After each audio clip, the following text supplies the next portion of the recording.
Hello everyone! Welcome back to my channel. If you're new here, hello and welcome to my vlog, another log story. And karon na ata ako sa aquarium. If you love nature, colors, and peaceful vibes, this vlog is for you. So come with me and let's enjoy the journey together. So finally, nakaabot dito sa Salods pa lang. Murag lain ng dayon ang feeling.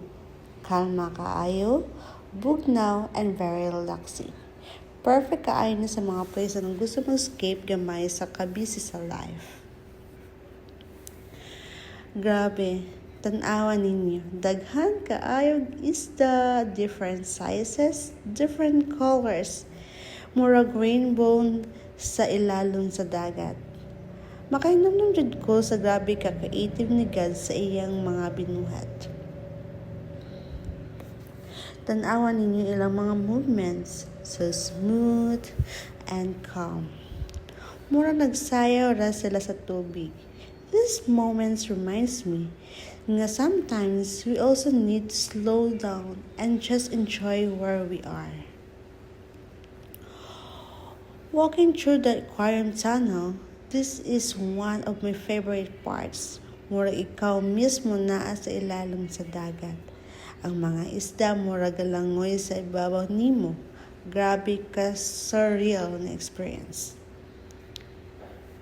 While gatan-aw ko sa mga isda, nakating ko sa kung nga life is also a journey. Lelahi taog facing, lelahi taog agianan.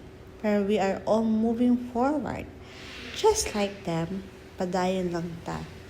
Even if slow, importante nagalihok.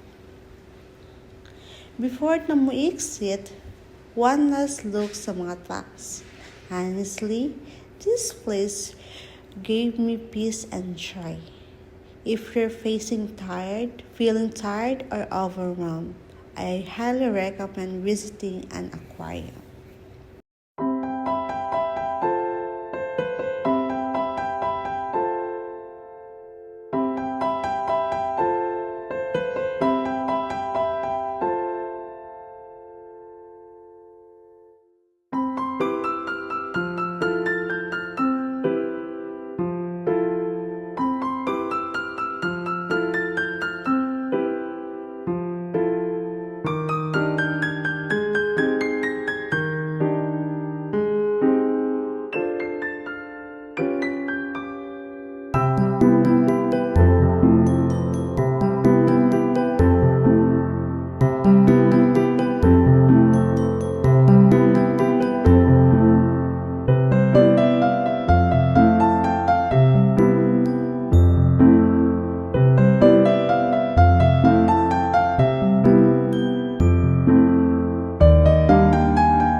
Thank you for watching.